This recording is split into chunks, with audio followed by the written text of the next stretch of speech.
Assalamualaikum warahmatullahi wabarakatuh. Alhamdulillahirabbil alamin. Wassalatu wassalamu ala asyrafil anbiya'i wal mursalin nabiyina Muhammadin wa ala alihi wa ashabihi ajmain. Para penonton di rumah, alhamdulillah ini adalah program baru dari Pondok Pesantren Refah Islami yang diberi judul Bingkisan, Bincang Kiai Santri. Para penonton akan menyaksikan diskusi, dialog di forum ini antara santri dengan saya atau dengan yang lain. Selamat mengikuti episode selanjutnya. Dan pada edisi perdana kali ini saya ditemani oleh seorang santri yang kalau sehari-hari di pesantren ini dipanggil Mas Aal. Assalamualaikum Mas Aal. Waalaikumsalam. Sehat ya? Alhamdulillah. Alhamdulillah.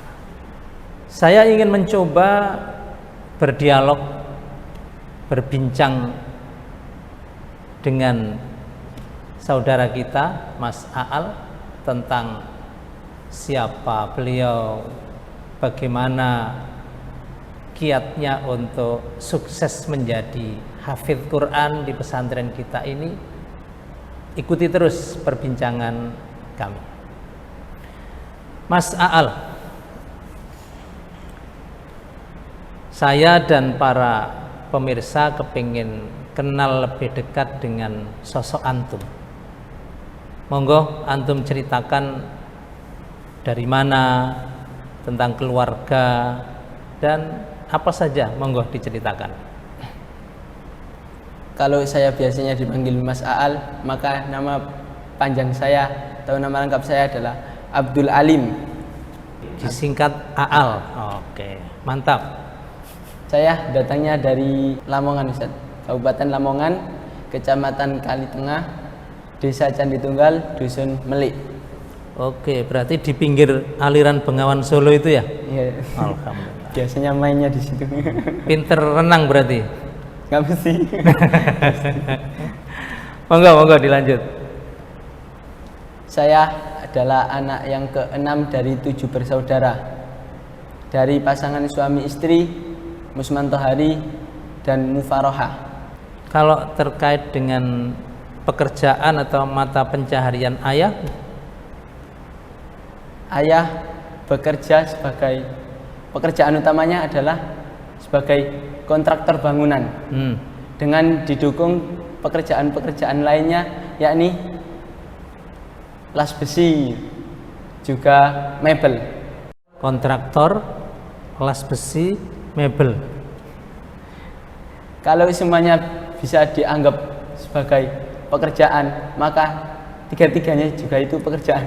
Masya Allah, luar biasa.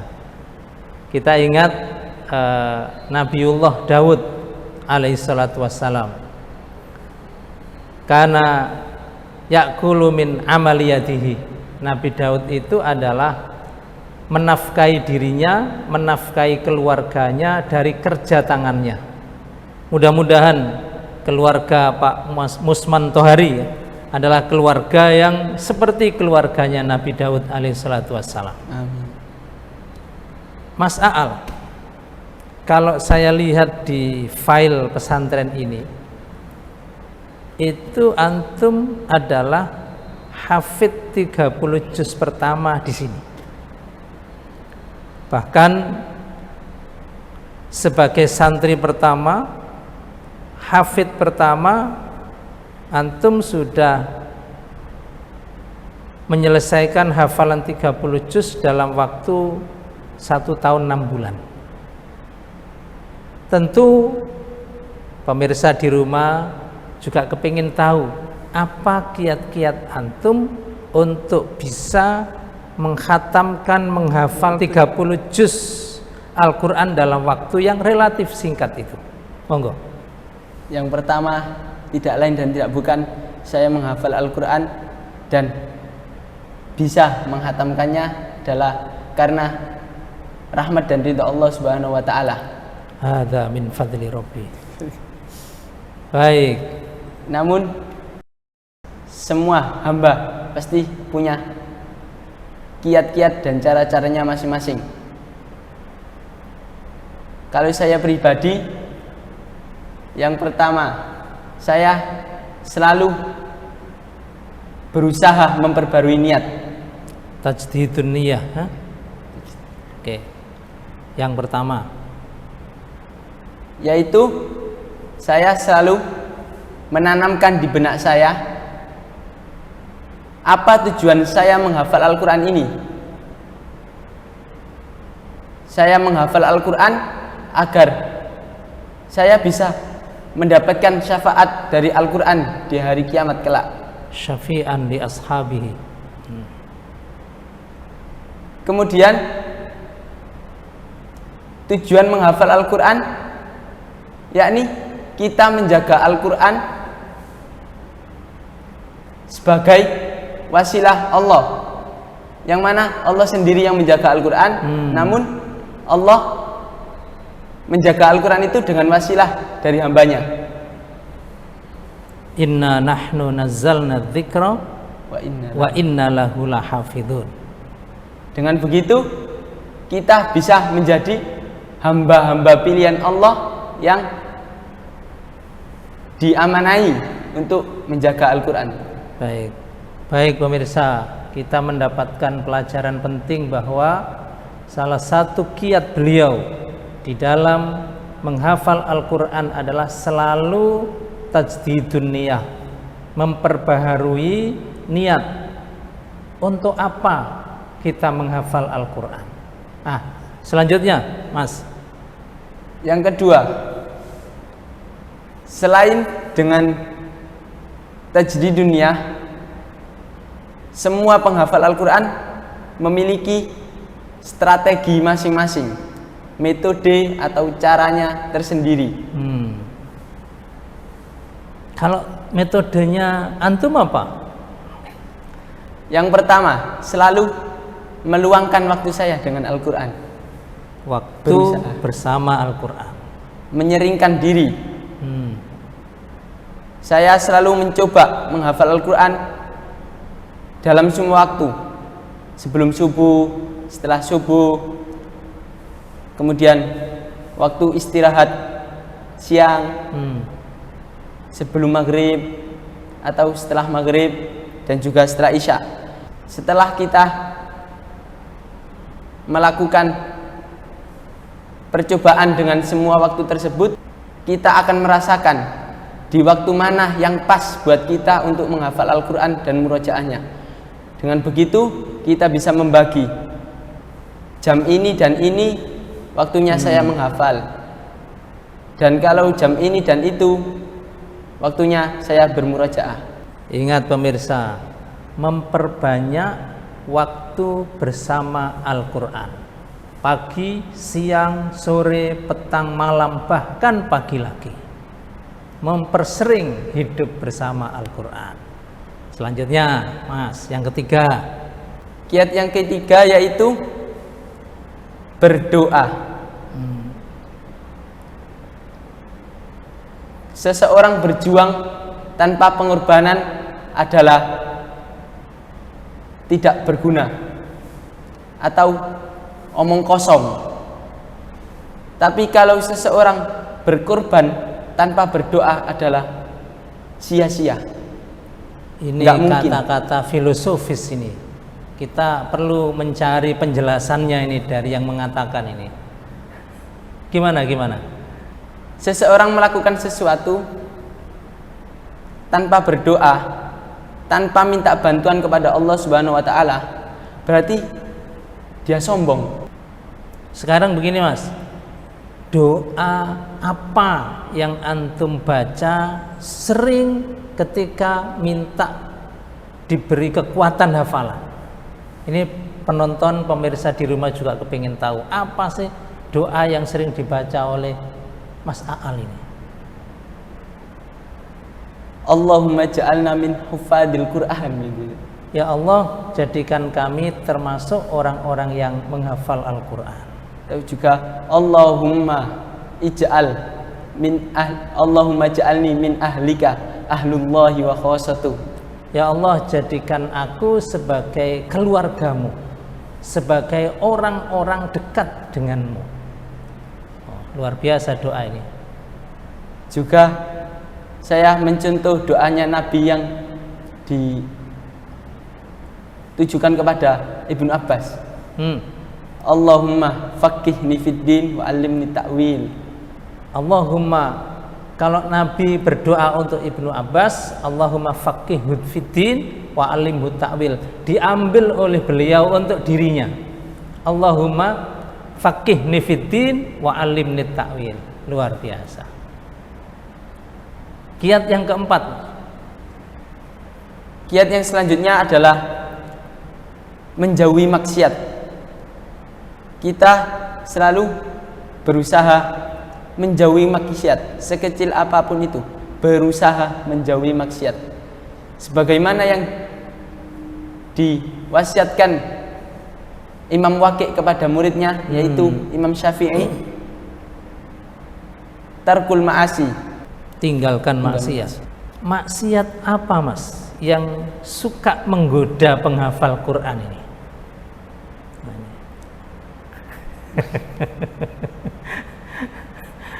Apa kira-kira maksiat, dosa yang suka menghampiri, menggoda, merayu penghafal Quran ini? Apa kira-kira? Yaitu maksiat pandangan. Gimana itu? Kalau kita melihat dari kaul ulama salaf, fitnah terbesar adalah fitnah perempuan. Maka maksiat yang sering menghampiri manusia, terutama pemuda-pemuda, remaja-remaja, biasanya maksiat mata. Termasuk penghafal Quran juga ya. Makanya berusaha itu tadi. Iya. Baik, tarkul ma'asi, tinggalkan maksiat. Masih ada lagi kiat jitu dalam menghafal Al-Quran? Dan yang terakhir adalah kita memilih teman-teman yang baik, yang mana teman kita tersebut selalu mengingatkan kita agar kita berbuat baik. Kalau dalam lingkup penghafal Al-Quran, mengingatkan kita untuk selalu bermurojaah, atau juga kalau temannya bisa diajak simaan, mungkin punya partner ya. Jadi para pemirsa di rumah, pengalaman beliau ada 5 kiat untuk bisa menghafal Al-Quran dengan cepat. Yang pertama, selalu memperbaharui niat. Yang kedua, strategi yang cerdas di dalam menghafal Al-Quran. Ketiga, doa. Keempat, jauhi maksiat. Dan yang kelima, bergaul, bersahabat, berteman dengan saudara-saudara yang saling memotivasi di dalam menghafal Al-Quran. Tentu Mas Aal ini sangat bermanfaat buat penonton di rumah, buat teman-teman kita, buat saya dan kita semuanya. Baik, sekarang strategi sudah disusun, sudah berusaha menghindari maksiat, tapi kan tetap ada kendalanya, Mas ya. Ada kendala, ada hambatan.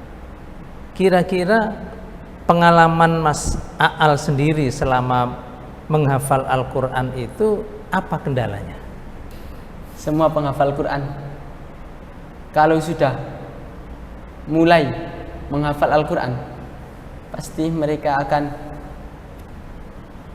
dihampiri rasa malas, terutama remaja-remaja seperti kita, karena sesuatu yang sering diulang-ulang itu membosankan. Kalau itu bukan hanya remaja, yang tua-tua juga iya. Karena kalau remaja kan suka yang selalu berubah ya. Berubah dalam waktu cepat, harus berganti. Baik, monggo dilanjut. Terutama rasa malas yang dihinggapi oleh penghafal Quran adalah dalam bermurojaah. Malas bermurojaah. Karena kalau malas dalam menghafal Al-Quran itu jarang biasanya. Karena kalau ziyadah atau hafalan itu selalu berubah. Kan dari halaman ini kita ziyadah, halaman ini lagi, ganti selanjutnya. Kalau bermurojaah kan kita mengulang apa yang sudah pernah kita hafal, kita perkuat kembali. Menarik ini para pemirsa. Jadi bagi penghafal Al-Quran, malas itu biasanya menghampiri saat murojaah. Jarang yang menambah atau ziyadah itu malas. Itu tadi karena faktor mengulang itu sesuatu yang membosankan. Satu, malas. Itu hambatan dan tantangan bagi penghafal Quran. Ada lagi? Yang kedua adalah target kita yang tidak sesuai atau tidak bisa kita capai sesuai yang kita inginkan. Misal kita dalam hari ini berniat ziyadah 4 halaman, niatnya ziyadah 4 halaman, kemudian kita bermurojaah minimal 3 juz. Namun tiba-tiba dalam satu hari itu ada suatu hal yang mengalihkan fokus kita dalam menghafal Al-Quran dan bermurojaah tadi, sehingga target dalam hari itu tidak terselesaikan, melainkan ditangguhkan untuk hari selanjutnya. Hari selanjutnya itu udah kita rencanakan targetnya. Karena ditambah dengan target hari ini yang ditangguhkan, maka target hari selanjutnya yang besok juga tertumpuk. Semakin berat jadinya. Semakin berat. Kalau semakin berat, maka sulit bagi kita untuk menyelesaikan target hari besok itu. Dan selanjutnya lagi. Kalau hari besoknya itu tidak terselesaikan, ditangguhkan lagi untuk hari besoknya lagi, dan selanjutnya. Jadi ketidakmampuan untuk mencapai target itu justru akan membebani berikutnya. Dan ketika sudah terasa semakin berat, muncul lagi kemalasan, rasa berat dan seterusnya. Hati-hati dengan capaian target, jangan sampai ditunda. Ada kendala? Kendala yang terakhir adalah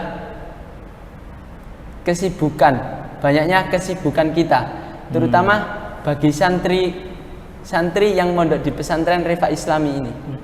Karena di pondok pesantren Rifa Islami selain mentargetkan tahfidnya, juga di sini ada keorganisasian, juga ada berbahasa, juga kalau misalnya berada di akhir tahun seperti saya pribadi.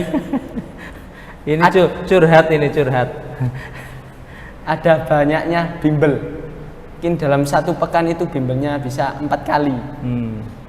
Itu pun mengambil waktu istirahat, waktu murojaah juga. Jadi mungkin hal-hal perbimbelan tadi bisa merubah jadwal kegiatan saya sehari-hari. Baik para pemirsa, kita sudah kenal dengan sahabat kita, saudara kita Mas Abdul Alim, dan sudah memberikan kepada kita para penghafal Al-Quran kiat sukses yang beliau alami, sekaligus beliau sudah bercerita kepada kita tentang kendala-kendala yang dialami juga waktu menghafal Al-Quran. Baik, mungkin supaya berimbang, barangkali tadi saya bertanya, antum yang jawab, barangkali ada yang ditanyakan. Ustaz Farid, Iya, bagaimana?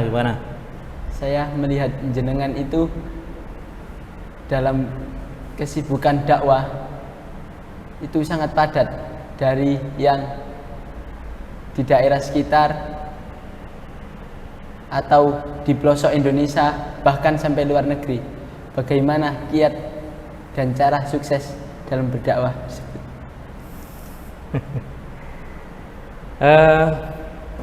Sebelumnya dan di awal perlu saya menyampaikan, hadza min fadli Rabbi. Semua ini karena Allah memberikan sedikit ilmu, kesehatan, kesempatan buat saya, sehingga saya gunakan pemberian Allah itu untuk hal-hal yang bermanfaat buat agama dan buat masyarakat. Itu yang pertama. Yang kedua, alhamdulillah saya diberi kesempatan oleh Allah untuk berdakwah di beberapa tempat, termasuk di beberapa negara di Afrika, Asia, Eropa, Australia, yang selain saya menyampaikan dakwah, di tempat itu pula saya menuntut ilmu. Setiap saya menyampaikan agama Islam, di situ juga saya berusaha untuk belajar, sehingga dengan nikmat Allah dan dengan semangat menjalankan kewajiban, itulah yang saya jalani. Tapi dengan adanya Pondok Pesantren Refa Islami ini, pergi saya yang jauh-jauh untuk berdakwah berkurang.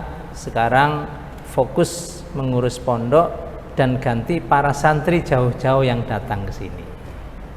Hadza min fadli Rabbi liyabluwani aashkuru am akfur. Ada yang ditanyakan lagi? Bagaimana tahapan antum bisa ke luar negeri tersebut? Semuanya tidak lepas dari teman. Artinya sebagai seorang muslim kita punya banyak saudara, baik di level kabupaten, provinsi, nasional, bahkan kita juga punya banyak saudara muslim di luar negeri. Dari hubungan pertemanan, persaudaraan, saling mengenal, itulah kemudian kita berkomunikasi. Saya diajak, diundang ya oleh teman-teman yang berada di luar negeri itu. Baik pemirsa di rumah, tidak terasa sudah hampir 30 menit kita berbincang-bincang dalam acara bingkisan Bincang Kiai Santri. Di bagian akhir kali ini saya minta kepada Mas Abdul Alim untuk closing statement. Monggo. Semangat bagi teman-teman penghafal Al-Quran yang lainnya. Selingi juga dalam menghafal Al-Quran itu perbaikan akhlak, juga prioritaskan pemahaman daripada sekadar hafalan, karena hafalan adalah gudang data dan ilmu pengetahuan. Sedangkan setelah kita olah gudang data dan ilmu pengetahuan tersebut, kita bisa memahami hal lain yang lebih luas. Juga dengan bertambahnya ilmu kita, berarti bertambah rendah hatilah kita, tidak bersikap sombong dan juga berbangga diri. Baik pemirsa, demikian perjumpaan kita pada edisi perdana ini. Silahkan ikuti terus bingkisan bincang kiai santri dari Pondok Pesantren Reva Islami. Subhanakallahumma bihamdik asyhadu an la ilaha illa anta astaghfiruka wa atubu ilaik. Wassalamualaikum warahmatullahi wabarakatuh. Waalaikumsalam. Gimana? Sehat ya?